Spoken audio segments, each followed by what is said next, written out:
Vamos iniciar o nosso encontro buscando a continuidade dos temas dos livros de André Luiz, parte 30, em que nós estamos fazendo as nossas reflexões sobre alguns assuntos que são inseridos nos capítulos, nos parágrafos, nas páginas da série dos livros de André Luiz, que todos eles foram psicografados pelo nosso inesquecível Francisco Cândido Xavier.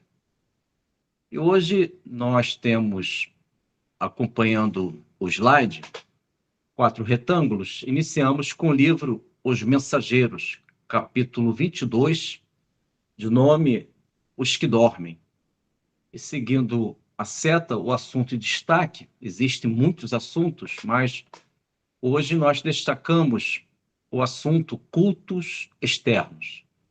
André Luiz se encontra num posto avançado, numa colônia espiritual, Campo da Paz, que é administrada por um casal, Ismália e Alfredo, e estes irmãos, naturalmente auxiliados por outros, ajudam, auxiliam aqueles que deixaram o nosso mundo físico através da morte biológica, a morte física, já que o espírito ele não cessa a vida, não existe morte espiritual, existe somente a morte biológica que cabe ao corpo, essa vestimenta que nós estamos utilizando nesta presente encarnação. E o André Luiz se encontra no Campo da Paz e eles vão visitar um ambiente em que, um pavilhão, digamos assim, que este ambiente acolhe em torno de quase 2.000 irmãos que estão dormindo. Eles desencarnaram e não despertaram ainda na vida espiritual. Se encontram adormecidos em pesadelos, adormecidos nos seus equívocos, erros conceituais do materialismo, atos que violaram as leis divinas, e eles acreditaram, infelizmente, no nada, no materialismo, em que esses irmãos anularam a possibilidade de ter um entendimento da vida após morte. E o André Luiz, com Aniceto e demais irmãos, Alfredo e Ismália e tantos outros, eles estão nesse ambiente para poder dar passes magnéticos, oferecerem águas fluidificadas, a fim de que, pouco a pouco, esses irmãos são despertados. Existem alguns que estão ali um período muito longo, são décadas, séculos, adormecidos. E tem esta assistência por intercessões de protetores espirituais, espíritos familiares, uma mãe, uma avó, que cuidam desses irmãos que não despertam. E através das orações, da prece, da esmalha, dessas atuações terapêuticas pós-morte no mundo espiritual, em torno de quase 2.000 irmãos recebem essas vibrações, mas o despertamento, quando eles atuam, é somente 1 ou 2 que despertam, e quando eles acordam no mundo espiritual, vivem os seus desequilíbrios. E o André Luiz solicita uma orientação do Aniceto, o porquê que esses irmãos se encontram nessas condições, adormecidos, semelhante às múmias. André Luiz utiliza esta expressão. Eles parecem múmias, inertes, no seu perispírito, semelhante ao cadáver do corpo físico. A situação é muito desagradável. E o Aniceto diz que eles, infelizmente, viveram o materialismo, não desenvolveram o ato de fé, a espiritualidade, a religiosidade, e quando viveram aqui na Terra, eles ficaram no cultos externos, isto na religião só existia uma preocupação de eles permanecerem o seu olhar, a sua percepção somente no mundo externo, em que viviam as formalidades, as cerimônias das religiões, mas nunca construíram um olhar para dentro de si. Olhar este que permite que nós possamos detalhar as nossas verdadeiras necessidades, conhecer os nossos dramas, os nossos enigmas. Nós só conseguimos superar alguns dilemas pessoais, enigmas íntimos, com um olhar para dentro de si. E essa percepção de si mesmo é uma tarefa de todos nós. E esses irmãos, e de alguma forma todos nós, parcialmente ou integralmente, nós ainda priorizamos o mundo externo, chamado cultos externos. Então, em vez de nós estudarmos a vida de Jesus, em alguns momentos, pela nossa infantilidade, pela nossa idade espiritual, ainda somos crianças diante do universo, em vez de estudarmos a vida com profundidade do Evangelho do Senhor Jesus, a personalidade sideral, a personalidade sagrada do Mestre Jesus, em vez de estudarmos, filosofarmos, nós ficamos nas gravuras, nas estátuas, só observando e sem desenvolver esse mundo interno que pede muito a renovação, a reforma íntima. E o André Luiz, ao ouvir isso do Aniceto, que esses irmãos eles priorizaram somente o mundo externo, esquecendo que espiritualidade também é o mundo externo, mas essencialmente espiritualidade está no nosso íntimo. O apóstolo Paulo de Tarso, ele tem uma carta que ele envia para uma das igrejas primitivas, que ele diz que temos um altar íntimo, um altar, um ambiente sagrado em todos nós. E o Calderaro, no livro, no muito maior capítulo, A Casa Mental, ele esclarece que a nossa mente é semelhante a uma casa com 3 ambientes. Ele diz que no porão é um ambiente da vida, as vidas que ficaram no passado, o inconsciente, hábitos, automatismos. Esse é o porão da nossa casa mental, essa simbologia. O primeiro andar é a sede da vontade, é o aqui e agora, em que nós estamos tentando desenvolver a lei do esforço. E o segundo andar é o nosso divino, é o material divino em nós, a nossa angelitude. E só alcançamos essa angelitude se desenvolvermos uma via interna, operar forças internamente em nosso psiquismo, aprendendo a silenciar quando os impulsos verbais podem ferir aqueles que convivem com a gente.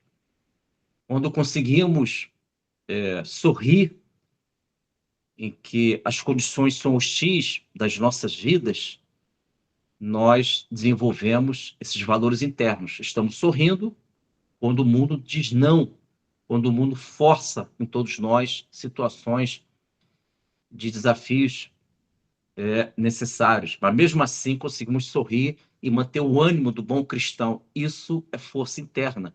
Isso não se conquista no mundo externo. Existem situações que nós não podemos improvisar. Não cabe improvisar situações complexas em que requer uma alma amadurecida.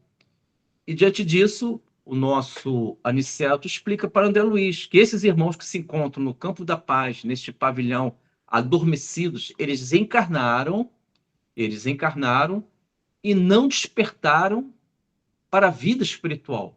Eles continuam adormecidos, porque eles anulam o novo, a pátria espiritual, a entrada da porta estreita. E diante disso, nós podemos entender.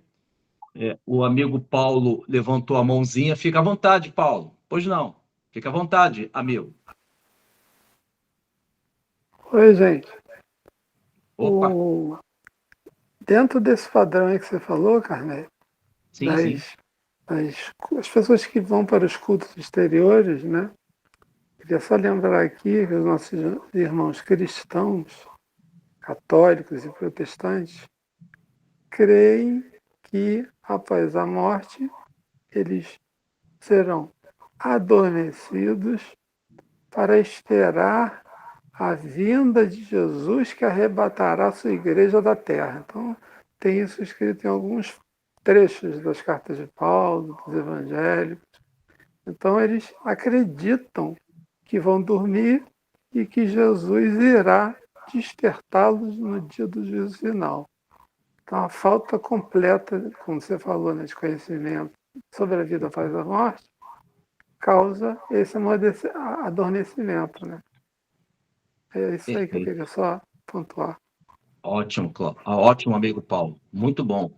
Paulo fez um acréscimo importante que, além do aspecto do materialismo, o ateísmo, o fato de não acreditar em Deus, existem também orientações, digamos assim, passíveis de melhoras, que é a visão da ressurreição, quando Jesus voltar, todos vão ressuscitar dos mortos. Eles dão um aspecto puramente corporal, carnal. Na realidade, a grande ressurreição e o Lázaro é o perfil, o Lázaro é o protótipo, o fato que ocorreu no Evangelho do Senhor Jesus. O Lázaro, ele ressuscita, ele ressurge pelos valores espirituais, porque nós sabemos que se a morte existe, ela é biológica, mas nunca para o espírito. Então não existe morte. Não existe morte para o espírito. Então o Lázaro representa essa ressurreição espiritual. Se eu perco a esperança, se eu estou num lugar deserto em si mesmo, se eu saio desse lugar deserto e busco uma vida vibrante em Cristo, no Messias, eu estou saindo da morte, a morte emocional, porque eu estava numa situação de um lugar deserto que eu criei por vários fatores, talvez uma ressonância de vidas passadas, eu devo superar. Para isso, a renovação do espírito é importante, mas se eu saio de uma situação, de uma recordação penosa, consigo sair pela lei de esforço, pela renovação do espírito, e consigo, nessa vida presente, ser novo e procurar a alegria no Evangelho do Senhor Jesus, eu estou numa ressurreição espiritual. E Lázaro, ao sair desse túmulo, desse aspecto da caverna, da gruta, do túmulo, do seu sepultamento, ao sair pela voz do Cristo, isso é importante, porque Cristo, ao chamar Lázaro pelo nome, ele está convocando Lázaro e todos nós a sairmos desse lugar deserto, desse lugar de mortificação que nós criamos, às vezes, por uma percepção equivocada, priorizando o mundo transitório e tornando ele perigosamente fatal. Porque se você prioriza o mundo transitório, o mundo carnal, você está dando um valor absoluto a esse mundo. E aí você fica vulnerável. E se esse mundo, por uma necessidade educativa, expiatória, kármica, você precisa superar algumas barreiras da vida. Se você dá um valor absoluto a esse mundo, a barreira passa a ser algo absoluto, você não supera aquela barreira. É por isso que nós devemos ser o Lázaro na saída da caverna, mas não ficar na caverna. E quando Jesus determina que a pedra havia, na época, na antiga Palestina, o sepultamento tinha essa tradição, colocava uma pedra e isolava o corpo. E Jesus, a pedido da Maria e da Marta, irmãs de Lázaro, ele pede, removam a pedra. Além do fato, há um simbolismo encantador. Jesus é o mestre que remove a pedra, para que saímos de um lugar deserto que nós criamos, que é uma espécie de mortificação. Uma vez que Jesus determina a remoção da pedra que estava obstruindo o túmulo de Lázaro, e Lázaro não estava morto, ele estava desdobrado, adormecido, naquele momento Jesus determina, saia Lázaro. Isso é algo muito importante, porque quer dizer o seguinte, o Lázaro representa cada um de nós, com os nossos nomes. E o Lázaro saindo, conforme sabemos, segundo as Escrituras, nas mãos de Lázaro haviam faixas que impediam que Lázaro, simbolicamente dizendo, pudesse operar. Com as mãos você pode operar a caridade, o auxílio. E as faixas também envolviam os pés de Lázaro. E Jesus pediu, desligai-o e deixai-o ir. Isto é, desligam-se estas faixas que têm um valor simbólico também, de vidas passadas. Existem faixas vibratórias, existem sintonias, brechas mentais, em que nós ficamos no passado, uma espécie de morte, uma espécie de caverna que nós não conseguimos sair em termos de comportamentos, em termos de emoções, características. E quando nós ativamos o Cristo interno, nós conseguimos escutar essa voz: saia, Lázaro, sai, que agora é uma vida nova. Então Jesus fala: desligai-o e deixai-o ir. Isto é, vamos nos desligar das vidas passadas, quando ela tem aspectos negativos, e vamos enfatizar o novo.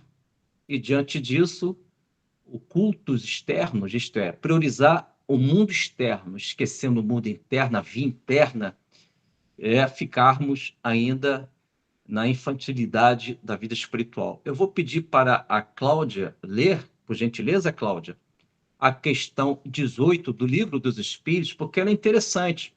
A questão 18 do Livro dos Espíritos, Allan Kardec pergunta a respeito se o homem ele vai conseguir penetrar nos mistérios de Deus, no mistério, digamos assim, do divino. A pergunta é próximo disso. E a resposta diz, no seu início, que o véu, ele vai se levantar na medida em que o homem se depura, na medida que você se depura. Então, a nossa depuração, o nosso aperfeiçoamento moral, intelectual, espiritual, vão permitir que esse véu, esse lenço, esse pano que nós estamos vedando a nossa visão, estamos limitando a nossa percepção, venham a permitir que nós venhamos ter um olhar espiritual, um olhar mais aprofundado. Então, essa questão é muito interessante, porque esses irmãos que se encontram adormecidos, eles colocaram esses véus em suas faces, através de conceitos, definições sombrias. São definições, concepções que limitaram o voo, digamos assim, das suas mentes a favor do céu, do firmamento do Mestre Jesus.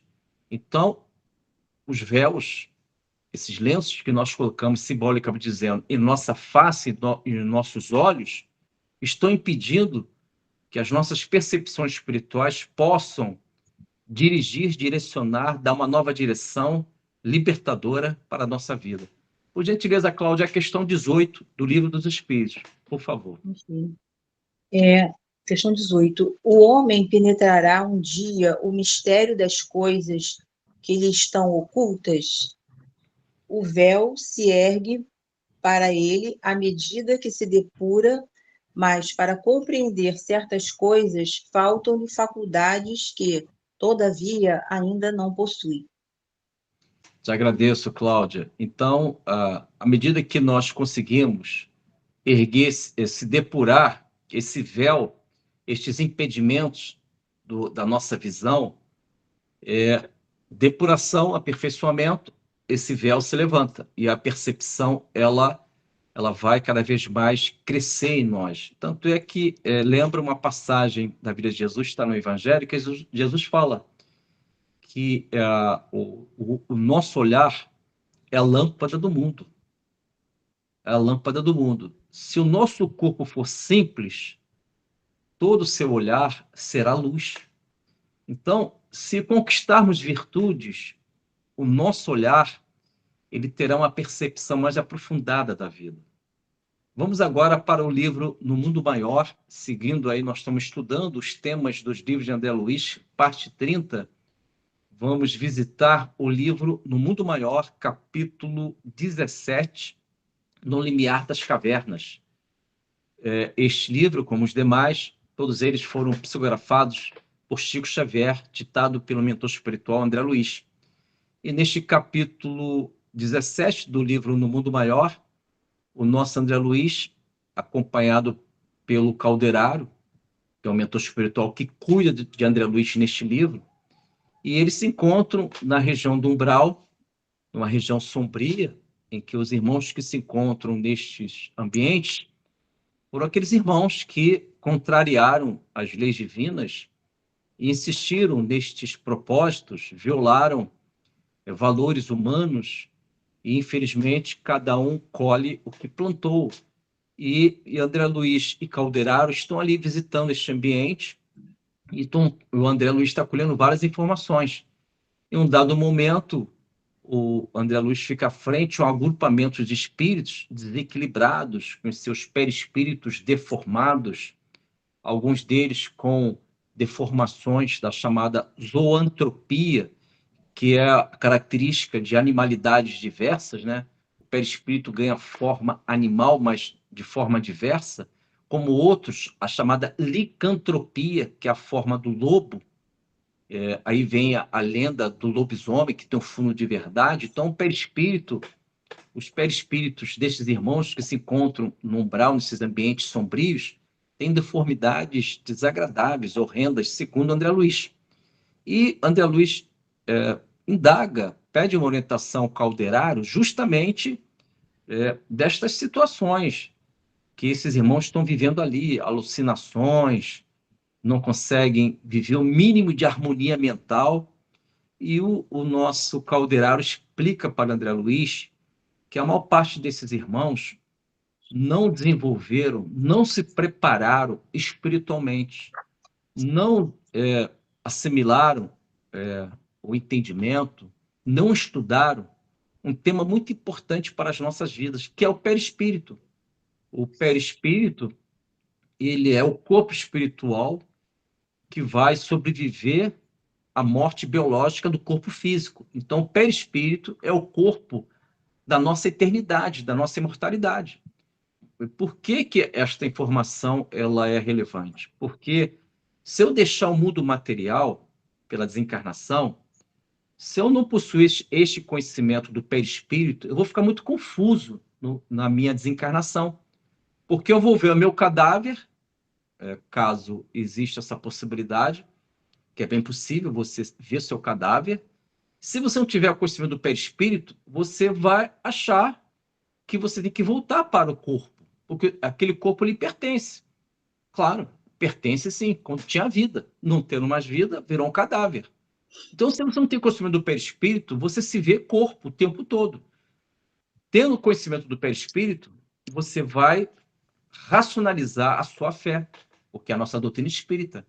Você vai conseguir ter um entendimento que se eu estou vendo o meu corpo não tem mais vida, é porque agora estou no perispírito.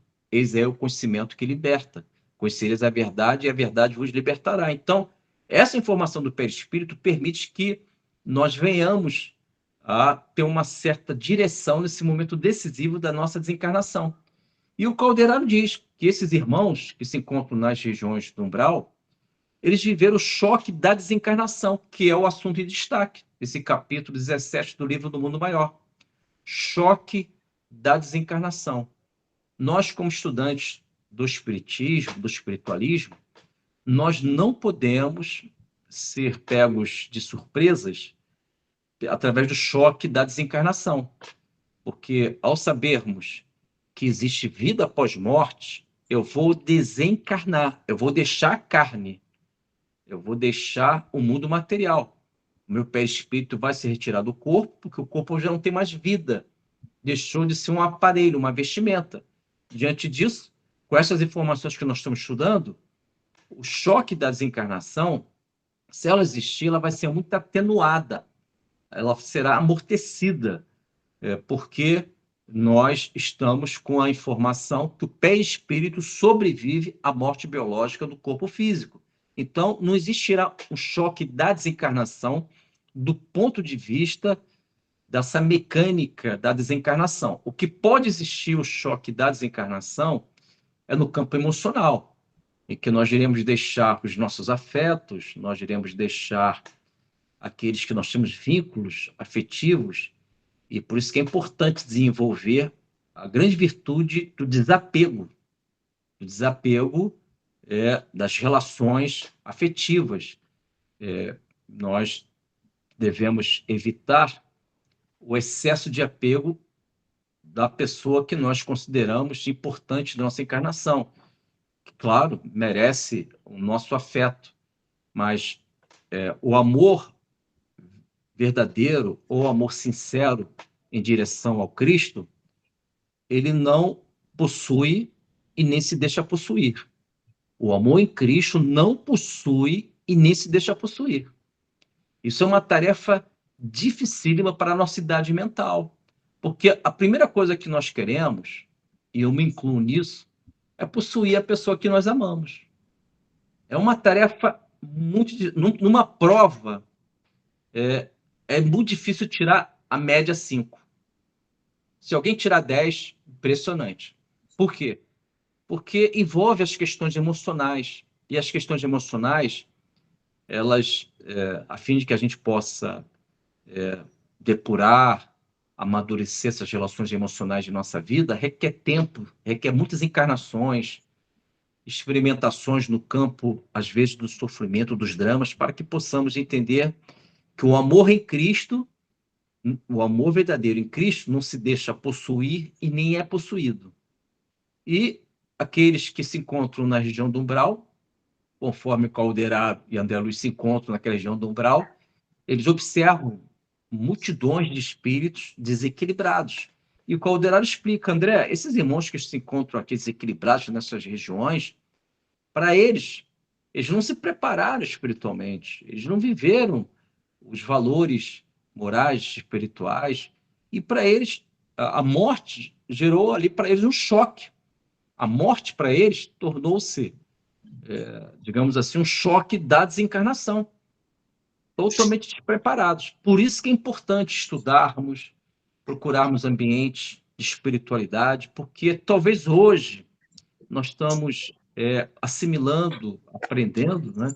Ou tentando aprender, mas todos esses valores, essas formações espirituais, esse autoconhecimento, eles serão decisivos quando deixarmos, no momento decisivo da nossa encarnação, vamos precisar desse conhecimento. E o choque da desencarnação se agrava, digamos assim, um agravamento do choque da desencarnação torna-se pior quando existe o suicídio direto. O suicídio, ele gera um choque extremamente intenso para o desencarnado. Por quê? Que ele, de forma impulsiva, de forma inesperada, ele cessa o tônus vital, que é a energia da vida. Todos nós sabemos que nós temos uma energia da vida, que é o nosso combustível, que é o tônus vital, que é uma variação, uma delas, do fluido universal. Quando nós encarnamos, nós recebemos, através do departamento de reencarnação, essas vibrações da vida, para que possamos alcançar a idade mínima para o nosso retorno. Então, nós nascemos na Terra e tem as vibrações necessárias, que é o tônus vital, que vai nos dar minimamente 90 anos de idade. Se alcançarmos 90 anos de idade, podemos já considerar como essa vida como completista. Completista é uma expressão do mentor espiritual Manassés, do livro Missionários da Luz, no capítulo Preparação de Experiências. Ele explica o Manassés para André Luiz. Manassés, ele é um dos responsáveis de um setor de pavilhão de desenhos, e ele explica que tem uma idade mínima do retorno. Se eu antecipar, o suicídio direto é uma situação violadora da lei de conservação, se eu antecipo, eu vou criar um choque da desencarnação de forma muito intensa, porque eu vou sofrer as consequências daquele ato. Por isso que é importante sabermos a vida espiritual. A vida espiritual, na simbologia da vida, é semelhante àquele oásis que tem uma água de uma fonte encantadora, tem uma vegetação, tudo isso no deserto. Então, a vida espiritual, o conhecimento da vida espiritual, são oásis dos desertos que nós estamos trilhando na vida humana. Eu vou pedir para a Cláudia, já que nós falamos dos suicidas, tem uma questão do Livro dos Espíritos, existem uma sequência boa, mas tem uma questão que eu acho muito interessante, que Allan Kardec pergunta, em linhas gerais, o que o suicida, como é que ele se sente após o ato dele de suicida? Qual o sentimento que ele tem nos primeiros momentos após esse ato do suicídio, que devemos dizer não? sempre. E a resposta da pergunta 957 do Livro dos Espíritos, o mundo superior responde dizendo o seguinte, claro, existem vários conhecimentos, mas tem uma parte que nos interessa, dizendo o seguinte, que o desapontamento é uma característica comum aos suicidas, porque na visão do suicida, os suicidas buscam cessar a vida, que é um ato terrível, é um ato que devemos dizer não, mas na ilusão de eles cessarem as suas dores, aquela situação de provas, de expiações, eles querem cessar tudo isso, eles acreditam que o suicídio vão conduzir a eles a um sono perene, permanente. Então, é uma fuga da boa luta, do bom combate.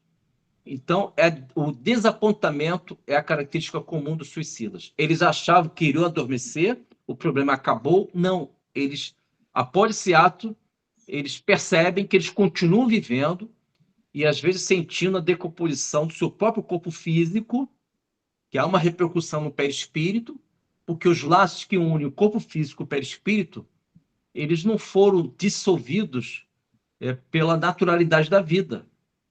Foi um ato inesperado pelo suicídio. Então, permanecem alguns laços do corpo físico, por mais que não tenha mais vida, mas eles vão sentir a decomposição do próprio corpo até que possa esgotar esses chamados tônus vital. Então, a questão, Cláudia, é 957 do Livro dos Espíritos, que é muito interessante, nos ajuda a entender as questões da vida. Você pode ler, Cláudia, por gentileza? Obrigado.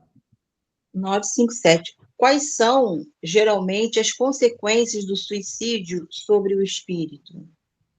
As consequências do suicídio são muito diversas. Não há penalidades fixadas e, em todos os casos, elas são sempre relativas às causas que o produziram. Mas uma consequência da qual o suicida não pode escapar é o desapontamento. Além disso, a sorte não é a mesma para todos. Depende das circunstâncias. Alguns expiam sua falta imediatamente, outros numa nova existência que será pior do que aquela cujo curso interromperam. Para aqui? Tá ótimo, Cláudia. Muito obrigado, tá, Cláudia? Muito obrigado. Então, minhas amigas, meus amigos, então o choque da desencarnação tem vários aspectos, né? Segundo Calderaro, existe o choque da desencarnação do ponto de vista físico, biológico, porque você deixa o corpo físico e aí você desencarna, isto é, o perispírito com o espírito deixa o corpo físico.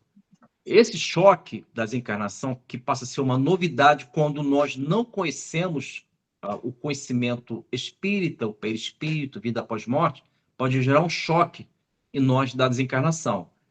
Mas também existe o choque emocional, porque você vai deixar os seus afetos. E, para isso, eu preciso ter um conhecimento, eu preciso me preparar pela via interna, intimamente, através de reflexões, meditações. A caridade ela é importante, porque ela sensibiliza muito as nossas vidas. Pois não, Gilson, fica à vontade.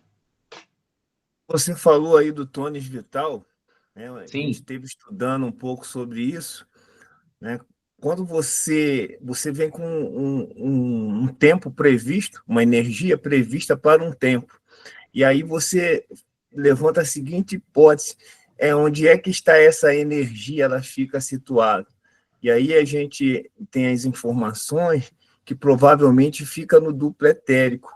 Quando você mata o corpo físico, o duplo etérico ainda está carregado com aquela energia. E aí o que vai acontecer? Naturalmente, o espírito não consegue sair de perto do corpo físico, porque o duplo etérico, de certa forma, ainda fica ali presente. E aí, muitas vezes, você vai ficar ali, o espírito vai ficar ali preso, vendo a decomposição, justamente porque não há uma liberação do duplo etérico para poder ele partir. Então, a ideia de onde é que fica esse tônus vital não é exatamente no corpo material, porque este morre, vai decompor. E aí, o que mantém o corpo físico?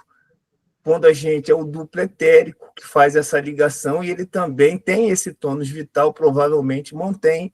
E isso é um estudo que a gente tem feito, o porquê de como fica o espírito ainda fica próximo do corpo vendo essa decomposição. É que provavelmente o duplo etérico não fica liberado, ele é semimaterial, então ele tem uma carga energética que mantém o tempo que você precisa ficar encarnado. Muito bom, é isso aí. Nosso amigo Gilson fez um acréscimo muito rico de detalhes. O tônus vital, essa localização no duplo etérico, ela realmente existe porque essas vibrações que são variáveis do fluido, a sua origem é do fluido universal e traduzindo em nosso organismo passa a ser tônus vital.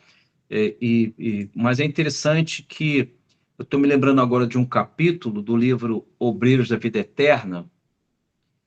O nome do capítulo é Aprendendo Sempre, é o capítulo 15 do livro Obreiros da Vida Eterna, psicografia de Chico, e traz um exemplo. André Luiz, ele participa da desencarnação de Dimas, e eles estão se reportando com Jerônimo, Padre Hipólito, Luciana, um grupo de espíritos, acompanhando o sepultamento do cadáver, digamos assim, do Dimas. E o próprio Dimas participa, já desencarnado em espírito, né? Ele já está no seu perispírito pleno, digamos assim. E eles vão para o cemitério. E no cemitério, na entrada do cemitério, André Luiz relata que existem vários espíritos chamados vampiros. São espíritos animalizados que eles vampirizam esse tônus vital. Eles fazem essa inalação de forma estranha, horrenda. Eles tentam inalar essa energia que se encontra no cadáver e vinculado ao duplo etérico. Só que o Dimas foi um espírito do bem e ele tem uma proteção desses mentores espirituais.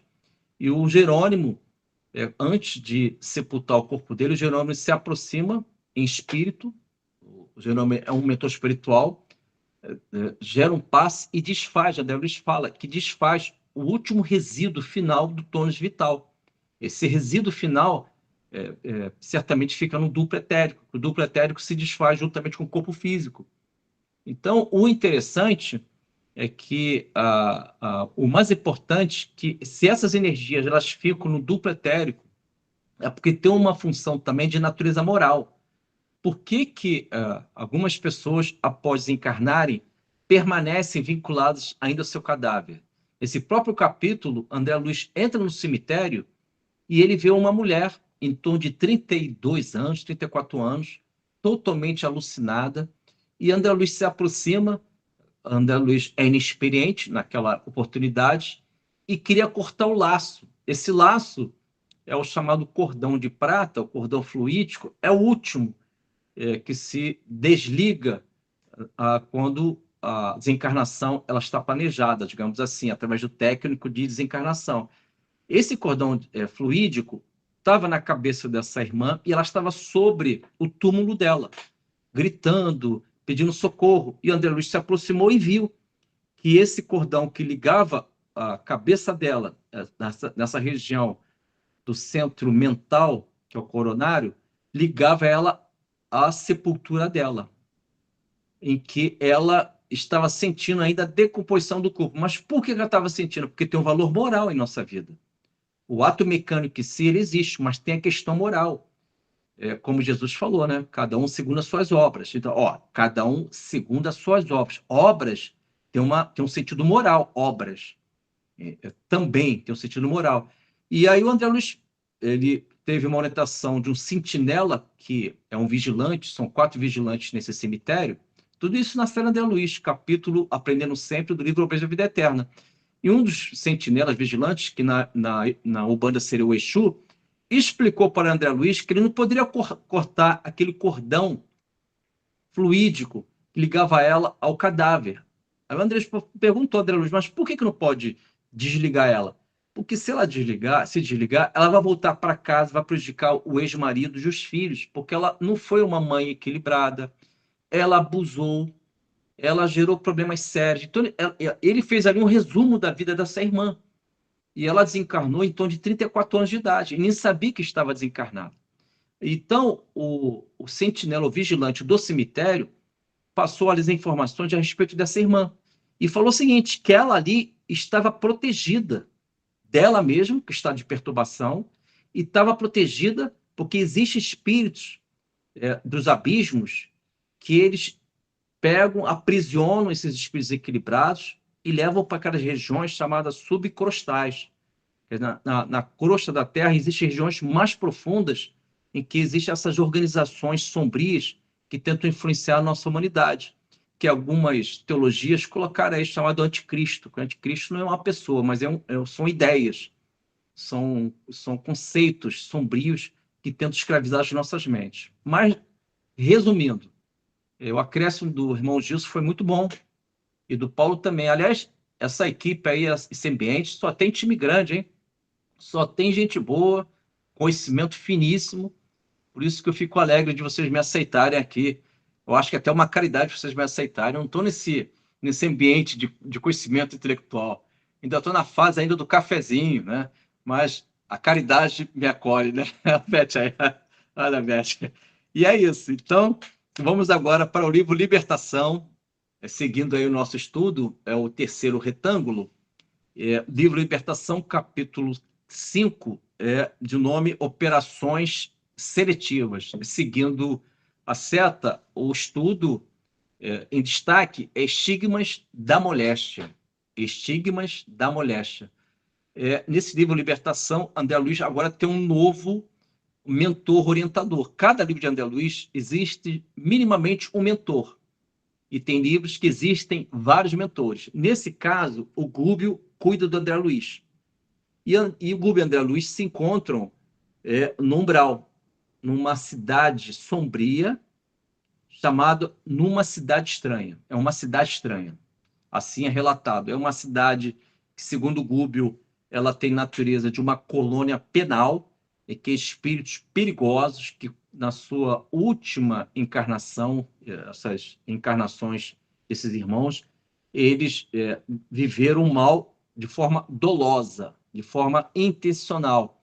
Não conseguiram, digamos assim, superar a rigidez do caráter vinculado ao mal. E essa cidade estranha, André Luiz com Gúbio, eles entram no ambiente numa instituição estranha, exótica, em que o Gregório, que é um juiz, existem vários juízes nessas organizações na região inferior, astral, todos desencarnados, é claro, e o Gregório é um dos juízes em que eles fazem julgamentos através de tribunais de espíritos que viveram de forma equivocada aqui na Terra, né? Agiram no mal de forma dolosa. É claro que existem esses ambientes, porque os espíritos que desencarnam com um excesso de culpa, com aquele remorso que pode conduzir eles a uma culpa, e eles não conseguem sair dessa ideia da culpa e ficaram estagnados, ficaram nessa estagnação mental. Então, esses juízes utilizam essa recordação penosa, essa culpa, de modo que eles fazem um julgamento e conseguem hipnotizar. Existe até um caso, nesse capítulo Operações Seletivas, em que uma mulher, ela desencarnou, ela, infelizmente, viveu 4 abortos de forma proposital, não conseguiu recuperar na própria encarnação essas vidas, porque a pessoa faz o aborto, mas às vezes na própria encarnação ela pode adotar uma criança ou receber aquele espírito que foi abortado. Então, é possível resolver, mesmo que no equívoco, né? E ela, de forma proposital, teve vários equívocos e erros ali. E o magistrado, o juiz que estava naquele tribunal exótico, na região do Umbral, numa cidade sombria, ele consegue induzir ela à hipnose e o perispírito dela ganha uma forma de loba. Uma situação muito horrenda. Está lá no capítulo Operações Seletivas, capítulo Numa Cidade Estranha. E André nos relata uma coisa muito interessante, orientado pelo Gúbio, que quando nós desencarnamos, dependendo da nossa evolução espiritual, dependendo da lei de esforço que nós estabelecemos internamente ou externamente em nossas vidas, se conseguimos nos evangelizar, nós podemos permanecer com os estigmas com os estigmas da moléstia, os estigmas da velhice, os estigmas do desencanto. Nós podemos permanecer com aquelas marcas dos últimos momentos que nós deixamos a vida corporal através da morte. Então, se eu desencarnei, por exemplo, com uma moléstia que comprometeu o meu corpo físico, dependendo da minha condição moral espiritual, se eu for rebelde, um coração de pedra, endurecido, eu vou permanecer com essa doença no mundo espiritual. Ela vai me marcar, porque eu continuo com a rebeldia. Eu continuo com o comportamento refratário da luz.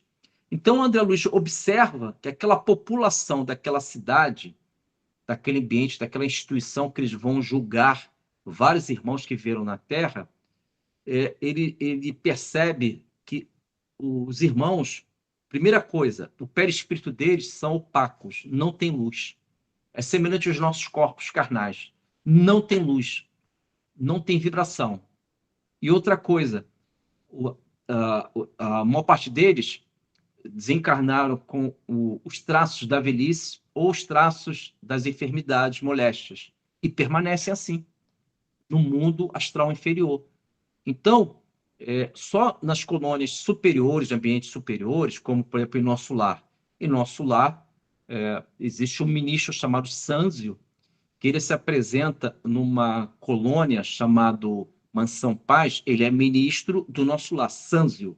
E quando se materializa na Mansão Paz, está no livro Ação-Reação, capítulo Conversação Preciosa. Ele se materializa e ele vem com muita luz, e ele envolve, e ele perfuma todo o ambiente com magnetismo de uma felicidade, quando André Luiz chegou a dizer que ele estava vivendo uma profunda emoção. Então, os espíritos superiores, eles têm luz. Os espíritos superiores, eles têm magnetismo, têm carisma, eles brilham, porque a evolução em direção à Boa Nova, a água viva do Messias, geram luz em nós. E tudo fica claro. Tudo é muito cintilante. E esses irmãos é o oposto. Eles passaram pelas nossas vidas abandonando lares, abandonando afetos, sendo o escândalo do mundo, não a luz do mundo, e eles permanecem com as mesmas características quando eles deixaram o mundo físico. Se deixaram com os corpos velhos, permanecem com os corpos velhos. Se deixaram com moléstia, com enfermidades, aquelas marcas das enfermidades permanecem nos seus perispíritos. Mas por quê? Que a mente deles estão endurecidas, estão rígidas. Eles não têm aquela flexibilidade do ser voltado à luz, à porta estreita de Jesus. Então, como é importante estudarmos e dedicarmos a nossa vida em prol do nosso Mestre Jesus. Eu vou pedir para a Cláudia ler, que tem uma questão que nos ajuda a entender sobre isso. Porque essa questão, eu considero essa questão do Livro dos Espíritos como um alimentador para mim. É um alimento. Eu estudo ela, já dou uma melhorada, sabe? Dos dias aqui, já fico mais animado, entendeu? Então, a questão 614 do Livro dos Espíritos, Allan Kardec pergunta o que se entende por lei moral, né? Digamos assim, o que é a lei divina, o que é a lei moral, o que é a lei natural. E a resposta, uma parte dela, diz que é tudo aquilo que você pode fazer ou deixar de fazer. E você só é infeliz quando se afasta da lei divina. Olha que interessante. A nossa infelicidade, ela passa a existir quando você se afasta da lei divina. Então, você não é infeliz quando você se afasta, por exemplo, de uma situação que você gosta do mundo terrestre, um lazer. Isso não traz infelicidade. Você não é infeliz porque você falou não para um filho a favor da educação dele. Isso não traz infelicidade. A nossa infelicidade é o nosso afastamento das leis divinas, daquilo que realmente vai permitir que nós tenhamos um pouco de aperfeiçoamento moral. Então, eu vou pedir para a Cláudia, por gentileza, ler a questão 614 do Livro dos Espíritos. Pode ser, Cláudia? 614. O que se deve entender por lei natural? A lei natural é a lei de Deus. É a única necessária à felicidade do homem. Ela lhe indica o que deve ou não fazer, e ele só é infeliz quando dela se afasta. Agradeço, Cláudia, agradeço. Então, do ponto de vista da resposta da questão 614, a nossa infelicidade, ela tem uma relação direta, a nossa infelicidade tem uma relação direta com o nosso afastamento das leis divinas. Por exemplo, a lei do trabalho. Eu teria que trabalhar, em casa ou fora. A lei do progresso. Eu tenho que ajudar a minha coletividade. A lei de adoração. Eu devo desenvolver intimamente a edificação do altar divino, para que eu possa ser um pouco do Cristo, para que eu possa lembrar um pouco do Cristo em mim. Então, tudo isso é uma proximidade, é uma atração natural, eu estou me aproximando das leis divinas. Quando através de ações e atitudes, eu me distancio destas leis divinas, eu estou gerando uma infelicidade. Por último, vamos manter ainda no livro Libertação, continuamos no capítulo 5, Operações Seletivas. Lembrando que o André Luiz, nesse capítulo, se encontra numa região sombria, chamada Numa Cidade Estranha, é uma colônia penal, em que os irmãos, após as suas encarnações aqui no mundo físico, eles, pela lei de justiça e pela densidade dos seus perispíritos, eles se encontram nessas regiões sombrias, sendo julgados por um tribunal estranho, em que, a título precário, segundo Gúbio, esses tribunais, esses julgamentos existem para justamente esses irmãos repensarem suas vidas, para que eles possam viver e naturalmente, fazer aquela reflexão necessária. Então, essas experiências, elas existem nessas regiões, esses julgamentos, não são julgamentos equilibrados, porque não existe julgamento do tribunal externo. O verdadeiro julgamento está em nossa consciência, questão 621 do Livro dos Espíritos. Allan Kardec pergunta onde se encontra, onde está escrita a lei de Deus, 621 do Livro dos Espíritos. A resposta é na consciência, em nossa consciência. Então, não precisa de tribunal externo. Nós mesmos criamos ambientes de julgamento, de superações, ou iremos ficar numa espécie de ruína do eu, que devemos superar essa ruína do eu, porque nós criamos ruínas do eu. O que significa isso, ruína do eu? É quando eu tenho uma vida desarmônica. Eu vou dissolvendo, desfazendo aquela harmonia mental. Então, eu devo reconstruir a minha casa mental, para que deixe de ser uma ruína do eu, para que seja uma casa, um lar, com toque do Mestre Jesus. E essa vida mental, seguindo aí o último assunto de hoje, estamos indo para o final do nosso estudo, livro Libertação, continuamos, o livro Libertação, capítulo 5, Operações Seletivas, o próprio Rubio explica para André Luiz que a vida mental é muito importante de ser cuidada. Nós devemos cuidar da nossa vida mental, porque no símbolo do Calderaro, voltando ao Calderaro, no livro O Mundo Maior, para o Calderaro, a nossa mente é uma casa. Está lá no capítulo Casa Mental. O Calderaro ajuda demais nós entendermos a nossa mente. Para o Calderaro, a nossa mente é uma casa. E esta casa, conforme já dito, tem 3 ambientes. Porão é a sede dos hábitos, condicionamentos e o passado, que é o inconsciente. Primeiro andar da casa, conforme já dito, é a sede da vontade, lei do esforço, o presente. Segundo andar da casa é o nosso futuro, sede da superconsciência, a nossa angelitude.